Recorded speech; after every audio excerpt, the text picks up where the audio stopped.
नमस्कार आप सभी को प्राणायाम हिंदी द्वारा संप्रचारित यूट्यूब चैनल में वेदांत दर्पण इस कार्यक्रम में आप सभी का स्वागत है। और साथ में मैं शिव नगरी काशी से स्वागत करूंगी ऋषि श्री गौतम चटर्जी सर का। प्रणाम सर, स्वागत है। Thank you. आनंद आनंद। भारत में अभी कुछ कुछ एरियाज में उत्तर के दिशा में खासकर सर्दियां हैं जहां हिमालय खड़ी है। और इसलिए मैं दिल्ली से बोल रही हूँ, आप काशी से आ रहे हैं इस पे। तो ये सब उत्तरी क्षेत्र के जगह हैं जहाँ पे बहुत शीतलहर है और बहुत प्रकृति बहुत ठंडा है इस समय। पर हम कोशिश ये करेंगे कि वेदांत दर्पण में किस प्रकार से उजागर करके अहम ब्रह्मास्मि और ब्रह्म सत्य जगत मिथ्या, ये जो महावाक्य है कई तत्वमसि, इसको अपने कार्यक्रम द्वारा, अपने इस प्राणायाम हिंदी के वेदांत दर्पण द्वारा कि कई परिस्थितियां या कोई भी चीज के ऊपर किसी भी चीज के ऊपर आत्मा निर्भर नहीं है। आत्मा स्वतंत्र है, ज्वलंत है और उजागर है, हमेशा ऑलवेज एनलाइटेड। और पिछले एपिसोड्स में भी आप लोग देख रहे हैं कि किस प्रकार सर इसको बोल रहे हैं। तो आज का ये एपिसोड बहुत ही छोटा रहेगा, बहुत शॉर्ट रहेगा, क्रिस्प पर सिंपल और स्ट्रेट रहेगा। मैं सर से एक ही प्रश्न पूछना चाहूंगी।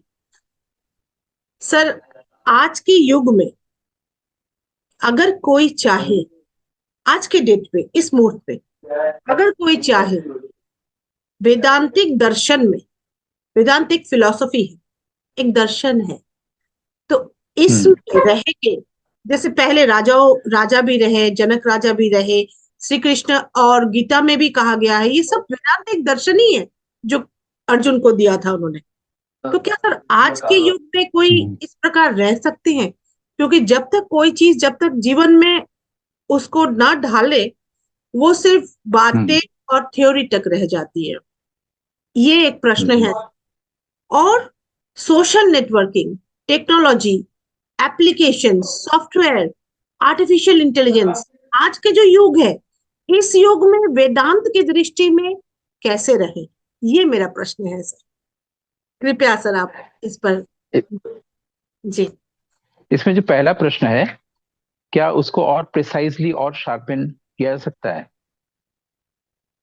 पहला प्रश्न, आज के युग में शार्पन इन द सेंस कि आज के युग में क्या कोई चाहे तो क्या इस वेदांत में जी सकते हैं? क्योंकि अलग अलग लोग, अलग अलग उनका जीवन है, उनकी कहानी अलग है, उनका सोच विचार अलग है, उनकी मजबूरियां अलग है। तो इसमें से उभर के कैसे वो आएंगे?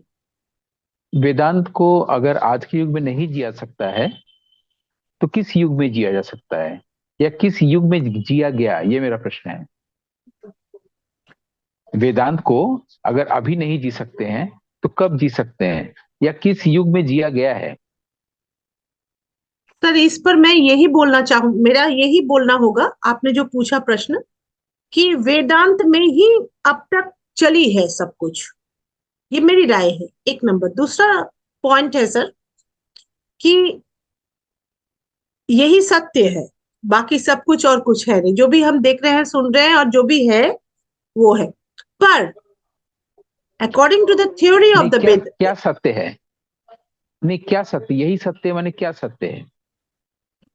सर सत्य ये है कि हमारे जो सेंसुरी प्लेजर्स है, जो हम पांच इंद्रिय है हमारे, उन इंद्रियों के भीतर जो हम, पांच इंद्रिय है, उनके भीतर जो हम देख रहे हैं और सुन रहे हैं, that is not only the ultimate. The ultimate remains in the soul. और उस सोल की जो कीवर्ड है, हु एम आई, मैं कौन हूं।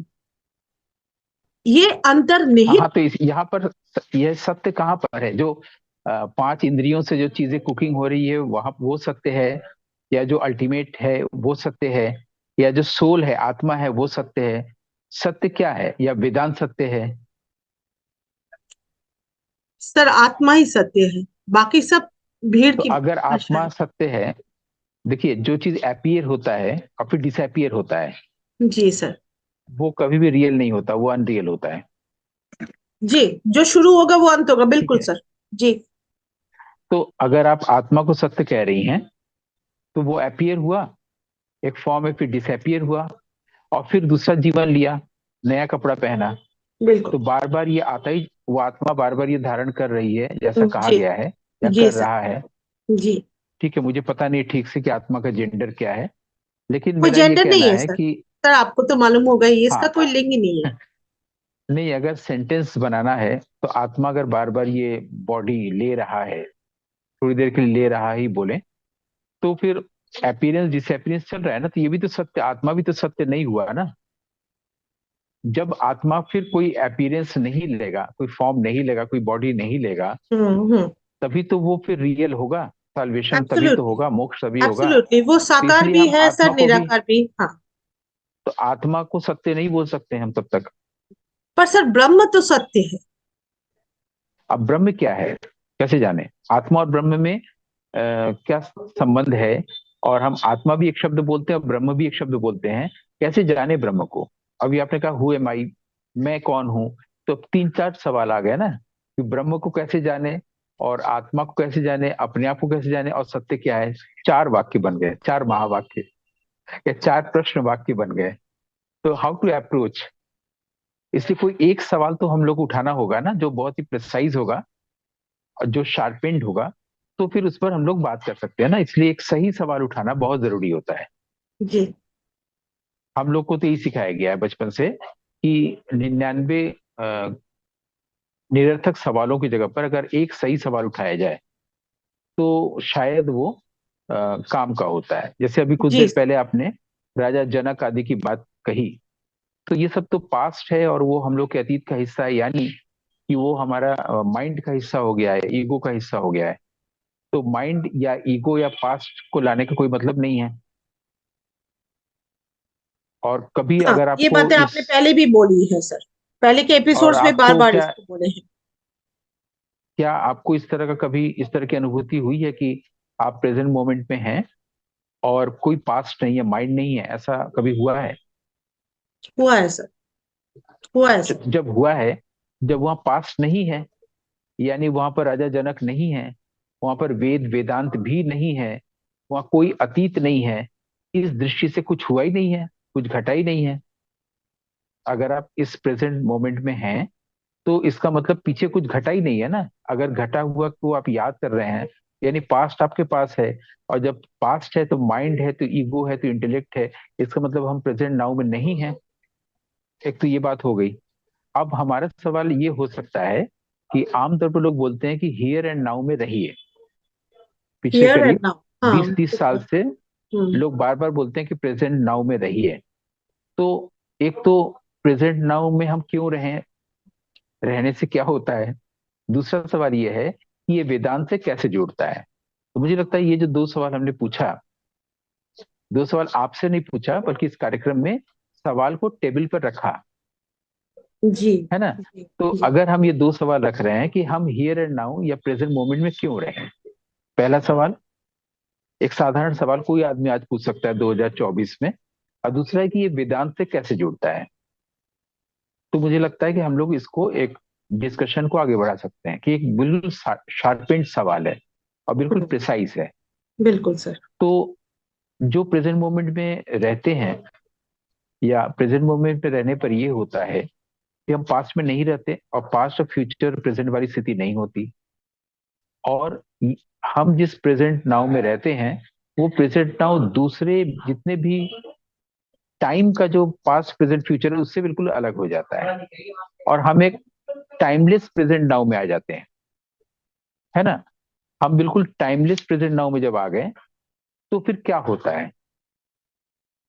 मतलब पास्ट प्रेजेंट फ्यूचर से हम परिचित हैं, लेकिन हम उसी के प्रेजेंट मोमेंट को सोचते हैं कि ये प्रेजेंट इंस्टेंट है। तो प्रेजेंट इंस्टेंट को जब इस तरह से सोचते हैं तो वो भी तो पासिंग है ना। जो पल आ रहा है वो चला जा रहा है ना। तो हमारे पास तो इसका वो अनुभव भी ही चला नहीं है। जाएगा, बिल्कुल बिल्कुल। बिल्कुल, तो हमारे पास तो इसका इसका अनुभव ही नहीं हुआ अभी तक कि ये जो इंस्टेंट है वो रहता है। तो अगर जो रहने वाला प्रेजेंट इंस्टेंट है, हम लोग उसकी बात करते हैं। जो हियर एंड नाउ की बात होती है, उसमें जो जी। इंस्टेंट है वो प्रेजेंट नाउ है। लेकिन वो प्रेजेंट नाउ जो है वो पास्ट से प्रेजेंट से फ्यूचर की ओर जाती हुई जो नदी है, उस समय से इसका कोई मतलब नहीं है। हम्म। और वो टाइमलेस है। ये जो हियर एंड नाउ है, ये जो ये रहा। इंस्टेंट है, प्रेजेंट इंस्टेंट है। अब उसमें होता क्या, हम क्यों रहें? उसमें रहने से क्या होता है? उसमें रहने से ये होता है कि जैसे हमारे भीतर एक ईयर्निंग आती है, जो सत्य की तलाश में है, जो ब्रह्म की तलाश में है, जो अपने आप को जानना चाहते हैं, उसके अंदर जब ये ईयर्निंग होती है कि हम जाने चीजों को, हम्म। ठीक है, तो उसी समय क्या होता है कि कोई और भी होता है। जैसे हमारे अंदर ये विल होती है ना कि हम ईश्वर को जाने, ब्रह्म को जाने, हम्म। वैसे एक डिवाइन विल है हमसे अलग। वो भी कोशिश करता है हम्म। कि वो भी यहाँ आए और उस दुनिया में प्रवेश करे जिसको कहते हैं the reason of every sense. Evanescence का मतलब होता है, एवेनिसेंस का मतलब होता है क्षण भंगुर, जो ट्रांशिएंट है वो एवेनिसेंस है। अगर इवन एसेंट, ओके। एप्रोप्रिएट शब्द का, तो अगर उस शब्द का यूज किया जाए, ट्रांशिएंट भी लगता है कि अभी है और फिर खत्म हो जा रहा है, लेकिन हम्म। एवेनिसेंस का मतलब होता है कि जो क्षण भंगुर है। तो ये जो दुनिया क्षण भंगुर है, उसमें एंटर करता करने की इच्छा रखता है वो डिवाइन विल। बिल्कुल। तो इस इंस्टेंट में हम जब जाते हैं तो वो भी आना चाहता है, हम दोनों की मीटिंग होती है। हम्म। यानी हमारा जो लिमिटेड एग्जिस्टेंस और हमारा जो अनलिमिटेड है, हम अपने ही अनलिमिटेड सत्ता से मिल पाते हैं, क्योंकि वो भी उधर से बढ़ता है। लेकिन तब जब हम इस इंस्टेंट में होते हैं, जब हम इस इंस्टेंट में नहीं होते हैं, तो हम फिर पास्ट प्रेजेंट फ्यूचर वाले टाइम में चले जाते हैं, जो कंसेप्ट है, जो एक्चुअली एग्जिस्ट नहीं करता है। जी। ठीक है। तो इस इंस्टेंट का महत्व ये है। और इस इंस्टेंट में जो कुछ भी उच्चारित होता है, वो अपना एक इटर्नल प्रेजेंट ढूंढ लेता है। जैसे मान लीजिए कि आप डिवाइन विल हैं और मैं एक जीवात्मा हूं। मुझे कहा गया कि इस इंस्टेंट में रहो। इस इंस्टेंट में रहने का फायदा क्या है? आप जो ब्रह्म है, जो डिवाइन विल है, आप भी कोशिश करती हैं कि इस क्षण भंगुर संसार में जो रीजन है, जो रेल्म ऑफ एवनिसेंस है, उसमें आप भी एंटर करें। तो जब आप भी एंटर करेंगे, हम भी एंटर करेंगे, दोनों मिलके एक हो जाएंगे। जी। ठीक है। ऐसे में जो मैं जो बोलूंगा वो वेदांत होगा, क्योंकि वो जो बोलूंगा वो इटर्नल प्रेजेंट होगा। इसलिए किसी समय में हिस्टोरिकली कहीं पर वेदांत का समय हुआ है, वो आज रेलिवेंट है कि नहीं, ये प्रश्न इरिलेवेंट हो जा रहा हाँ। है ना। बिल्कुल। तो यानी वो एवर प्रेजेंट चीज है वेदांत। इससे जितने भी युग हैं, हर वक्त उसका सिग्निफिकेंस है। ये हुआ पहले प्रश्न का आपका उत्तर। और दूसरा जो है वो ये है, आज के समय में कैसे करें, वो हो गया। सर, जब दूसरा खोज ये हुई है, थी तब, जब खोज हुई थी इसीलिए मैंने बोला ये मैंने इसलिए मेंशन किया सर, क्योंकि जब इसकी खोज हुई थी, क्योंकि वो तो है ही, कोई चीज है, पर उसकी खोज नहीं हुई है, तो वो पता नहीं चलेगा ना। नहीं, जब ये खोज हुई थी वेदांत हुआ था, वेदांत हुआ था, ये सेंटेंस गलत है, मतलब इस सेंटेंस का सिंटैक्स गलत है। था में नहीं होगा ना, हम फिर पास्ट प्रेजेंट और फ्यूचर की भाषा में चले गए। राइट वो राइट राइट। कंसेप्ट है, हाँ। वो टाइम कंसेप्ट है, वो माइंड है। तो ये करेक्ट माइंड की भाषा हो जा रही है। करेक्ट हम लोग करेक्ट। अब यहाँ तक आ गए हैं कि हम लोग इस स्टैंड में हैं। इसी स्टैंड में पूरी इटर्निटी है, वेद का समय भी है और आने वाले करोड़ों हजार साल सब कुछ इसी मोमेंट में है। करेक्ट जैसे करेक्ट। ये एवर प्रेजेंट चीज हो गया ना, ऑमनी ये प्रेजेंट बिल्कुल जिसको सही कहते सर, हैं, तो वेदांत सही की कह एक रहे हैं। स्थिति है। ये हाँ। पहले प्रश्न का उत्तर हो गया। दूसरे प्रश्न का उत्तर ये है, सोशल नेटवर्किंग करते हैं, हम्म। तो फिर प्रश्न क्या था? आपका जो प्रश्न था दूसरा वाला, वो सोशल नेटवर्किंग में क्या था, वो उसको भी प्रिसाइज कर लिया जाए तो उसका भी जी उत्तर मिल जाएगा, क्योंकि सवाल बहुत सही होना चाहिए। तो आपका वो सवाल क्या था? सर, यही था कि सोशल नेटवर्किंग जो इतना डिस्ट्रैक्शंस ला रही है, तो वो आज इस डेट में कितना सोशल पर्टिनेंट है, मतलब नेटवर्किंग, हाँ, सोशल नेटवर्किंग डिस्ट्रैक्शन कैसे ला रही है, कहाँ ला रही है? इन मतलब द आप इसको कह रहे हैं कि सुबह उठते ही आदमी मोबाइल देखने लगता है और सेंस, फेसबुक हाँ, इंस्टाग्राम देखने लगता है टेक्नोलॉजिकल तो डिस्ट्रैक्ट होता है। लेकिन डिस्ट्रैक्ट इन डिस्ट्रैक्ट द किस चीज से सेंस। होता है? हाँ सर, एक्चुअली क्या है कि मैं इसको शायद हमें एक और एपिसोड की आवश्यकता पड़े इसको डिस्कस करने की सर। हाँ, अभी फिलहाल हम आज- लोग 1-2 मिनट में ये तो समझ लें कि वो डिस्ट्रैक्ट किस चीज से हो रहा है। डिस्ट्रैक्शन का मतलब होता है आप किसी एक चीज पे हैं, वहां से आप कहीं पर डेविएट कर जा रहे हैं, ड्रिफ्ट कर जा रहे हैं, डिस्ट्रैक्ट कर जा फोकस रहे हैं हट ना। रहा है, किस चीज लोग से? व्यस्त हो रहे हैं, लोग नहीं, वो अगर हो रहे व्यस्त हैं हो इधर रहे हैं बहुत सारी, तो हाँ, डिस्ट्रैक्ट किससे हो रहे हैं? किस चीज से डिस्ट्रैक्ट हो मतलब रहे हैं, ये मेरा फोकस, प्रश्न है। अपने फोकस से वो हट रहे हैं। अपना जो फोकस है वहां से तो दूसरे फोकस किस इतनी चीज में सारी है? चीजें हैं, अपने फोकस नहीं, फोकस करना किस उनके चीज में लिए है? मुश्किल है। नहीं नहीं, आप प्रश्न को जरा समझिए कि मान लीजिए मैं एक किताब पढ़ रहा हूँ और वहां से मैं इंस्टाग्राम में जा रहा हूँ, तो फोकस से हटा ना। लेकिन अगर मैं इंस्टाग्राम में ही फोकस्ड हूँ तो वहां से डिस्ट्रैक्शन कहाँ हो रहा है? नहीं, वहां से नहीं हो रहा है, वहां से नहीं हो ठीक। रहा है। और अगर हम फोकस्ड हैं ब्रह्म में, तो फिर तो डिस्ट्रैक्शन नहीं होगा। हाँ और तीसरी और अंतिम स्थिति ये है, अंतिम सेंटेंस ये बना रहे हैं, वो कौन सी जगह है, कौन सी चीज है, कौन सा टाइम है जहां पर ब्रह्म नहीं है? अगर हमारा मन भटकेगा भी तो जाएगा तो जहां, वहां भी तो ब्रह्म है।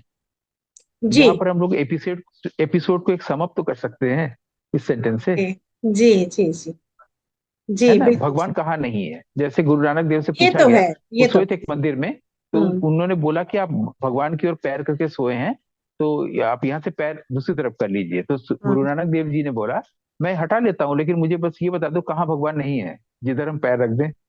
जी जी, बिल्कुल स्वरूप है उसका, बिल्कुल सर।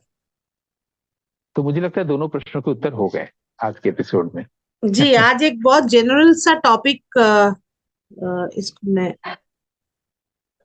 आज एक बहुत जनरल सा टॉपिक रहा आज के एपिसोड में। और ये भी बड़ा लाभदायक रहा कि पर्टिकुलर एक पॉइंट पे कि आज के युग में कैसे अम, स्वाभाविक रूप से ये आ गया ये प्रश्न मेरे पास में। मिलते हैं अगले एपिसोड में। बहुत बहुत आभार। नमस्कार। Thank you so much.